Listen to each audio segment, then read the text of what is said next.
Halo teman-teman, salam geografi.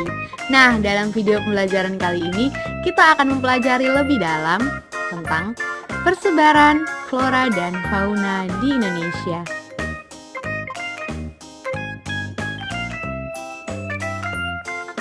Namun sebelum itu, izinkanlah saya memperkenalkan diri. Nama saya Mariana Rojowadu. Saya merupakan salah satu mahasiswa pendidikan geografi Undana Kupang. Oke teman-teman, langsung saja ya. Kita akan belajar dari kompetensi dasar 3.2, yaitu menganalisis sebaran flora dan fauna di Indonesia dan dunia berdasarkan karakteristik ekosistem. Dengan indikator mengidentifikasi persebaran jenis-jenis flora dan fauna di Indonesia.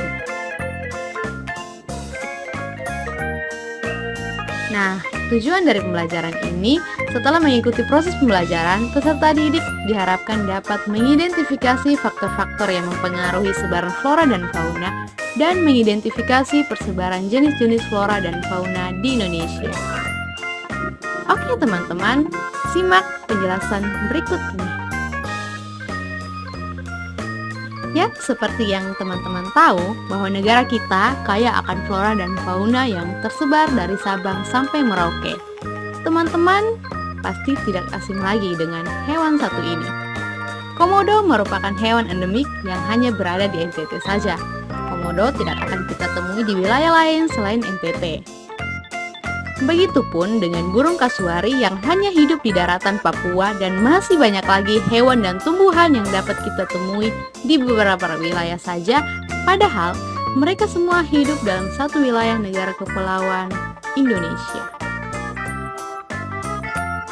Pernahkah teman-teman berpikir, mengapa hal ini terjadi?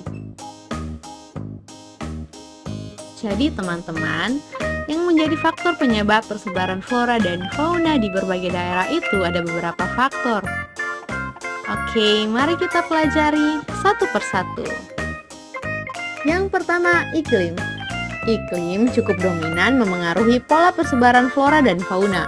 Setiap zona iklim memiliki komunitas tumbuhan dan hewannya sendiri.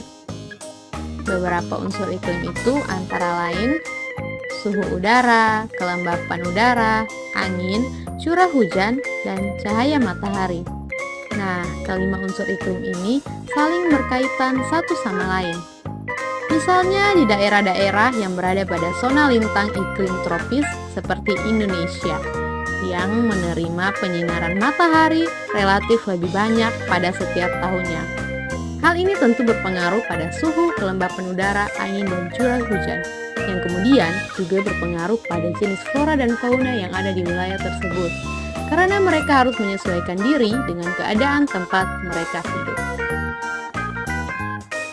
Yang kedua, fisiografi. Faktor ini berkaitan dengan topografi atau bentuk permukaan tanah, seperti ketinggian, kemiringan, drainase, dan tingkat erosi tanah. Fisiografi berpengaruh terhadap kondisi iklim lokal dan edafik yang ditimbulkan. Tanaman dan hewan yang ditemukan di kaki bukit berbeda dengan yang ditemukan di daerah atas perbukitan. Hal ini terutama disebabkan oleh topografi daerah yang berbeda dan suhu yang semakin menurun seiring dengan naiknya ketinggian suatu tempat. Yang ketiga, faktor edafik. Faktor edafik adalah faktor yang berkaitan dengan struktur dan komposisi tanah di daerah tertentu. Faktor edafik menentukan sebaran spesies tumbuhan. Hewan terestrial bergantung pada komunitas tumbuhan, jadi pola persebarannya mengikuti persebaran tumbuhan. Yang keempat, biotik. Faktor terbesar yang memengaruhi pertumbuhan dan sebaran tumbuhan atau hewan adalah faktor biotik. Tumbuhan merupakan produsen dalam rantai makanan. Oleh karena itu, keberadaan tumbuhan sangat berpengaruh terhadap keberlangsungan rantai makanan tersebut. Jumlah hewan pemakan tumbuhan dibatasi oleh ketersediaan tumbuhan itu karena tumbuhan harus bertahan dan bereproduksi. Harus ada lebih banyak jumlah tumbuhan yang tersedia daripada jumlah kebutuhan akan tumbuhan itu. Dalam dunia hewan, jumlah karnivor dibatasi oleh ketersediaan mangsa yang mereka makan untuk memungkinkan spesies yang dimangsa dapat bertahan dan bereproduksi.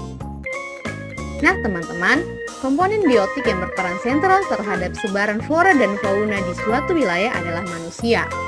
Manusia dapat menjaga kelestarian dan mengubah tatanan kehidupan flora dan fauna dengan mengubah fungsi lahan.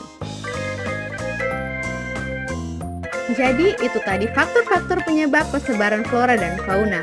Untuk itu, mari kita lihat seperti apa persebaran flora dan fauna di negara kita, Indonesia. Kepulauan Indonesia merupakan pertemuan antara lempeng Eurasia, Indo-Australia, dan Pasifik. Pada zaman Jura, sekitar 200 juta tahun yang lalu, hanya ada dua benua besar di dunia, yaitu Laurasia dan Gondwana. Pada masa ini, Laurasia terdiri dari benua Amerika bagian utara, benua Eropa, dan benua Asia. Adapun Gondwana terdiri dari benua Afrika, benua Australia, benua Amerika bagian selatan, dan benua Antartika. Pada masa ini pula terjadi migrasi flora dan fauna. Pulau Kalimantan, Sumatera, dan Jawa termasuk dalam lempeng Eurasia dan bersatu dengan benua Asia. Daratan ini disebut dangkalan Sunda. Sementara itu, Pulau Papua termasuk lempeng Indo-Australia dan bersatu dengan Australia. Daratan ini disebut dangkalan Sahul. Adapun Pulau Sulawesi, Maluku, dan Nusa Tenggara tidak termasuk bagian dari lempeng Asia dan Australia, tapi terbentuk akibat aktivitas tektonik.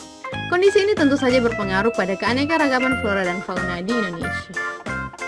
Persebaran hewan di Indonesia dibagi berdasarkan pengamatan yang dilakukan oleh beberapa zoolog, yaitu Alfred Russel Wallace, Mark Clark Wilhelm Weber, dan Richard Lydekker. Mereka mengemukakan bahwa flora dan fauna di wilayah Indonesia bagian barat disebut tipe asiatis. Pembagian hewan tipe asiatis dibatasi oleh garis polos, sebuah garis sayal utara selatan yang terletak di antara Kalimantan dan Sulawesi dan di antara Bali dan Lombok. Di sebelah timur garis polos terdapat wilayah dengan persebaran hewan mirip dengan wilayah Asia dan wilayah Australia sehingga disebut wilayah peralihan. Pengamatan ini dilakukan oleh Weber sehingga batas timur wilayah ini diberi nama garis Weber. Wilayah peralihan ini mencakup Sulawesi dan Kepulauan Nusa Tenggara. Sebelah timur garis Weber didominasi oleh hewan yang mirip dengan hewan di benua Australia sehingga disebut tipe Australis. Richard Lydekker mengemukakan sebuah garis sebagai batas dari kawasan timur yang berbeda dengan garis Weber. Garis Lydekker ini ditarik berdasarkan batas kedalaman laut di dangkalan Sahul dan terletak di antara Maluku dan Papua. Oleh karena itu, wilayah hewan tipe Australis hanya berada di Pulau Papua dan kepulauan kecil sekitarnya. Oke teman-teman, yang pertama mari kita pelajari tentang persebaran flora di Indonesia.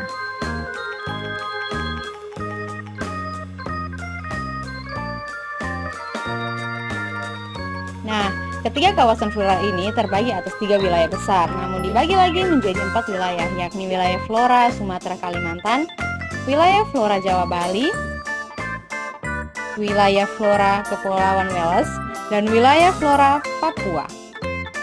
Yang pertama, wilayah flora Sumatera Kalimantan.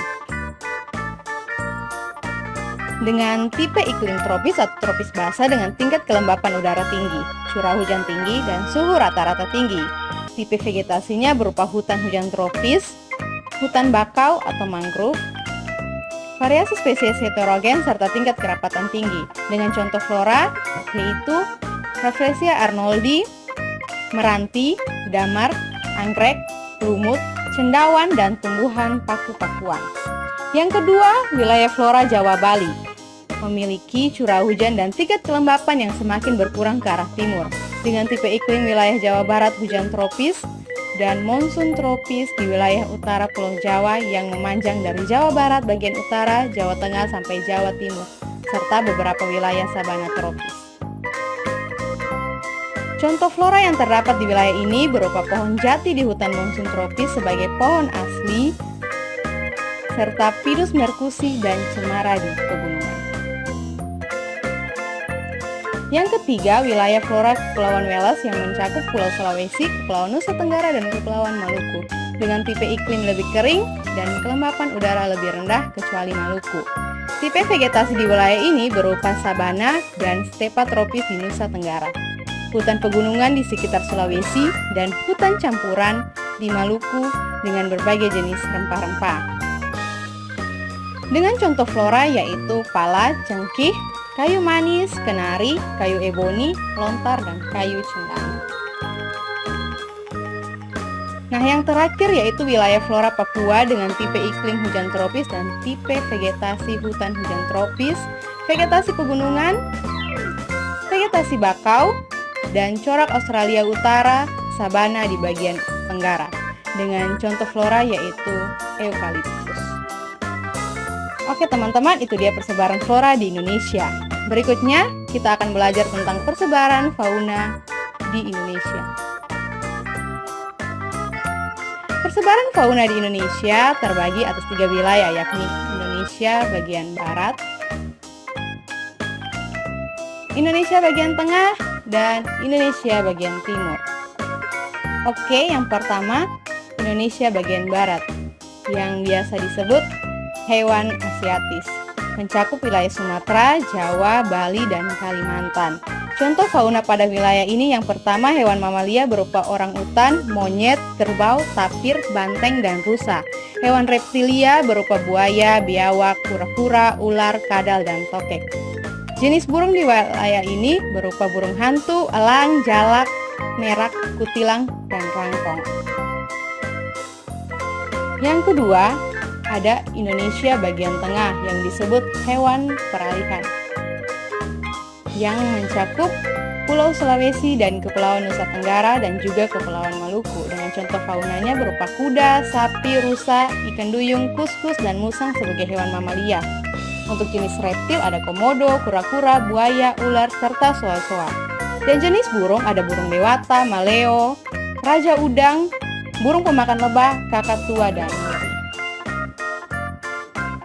Yang berikut Indonesia bagian timur, yang disebut hewan australis, yang mencakup Pulau Papua dan sekitarnya. Contoh faunanya antara lain hewan mamalia, ada kanguru, landak Papua, posum layang atau pemanjat berkantung, kuskus, kanguru pohon, dan kelelawar. Jenis reptilnya antara lain buaya, biawak, ular, kadal, dan kura-kura. Serta jenis burung terdapat nuri, raja udang, cendrawasih, kasuari, dan nando. Nah teman-teman, demikian persebaran fauna di negara kita Indonesia. Bagaimana teman-teman?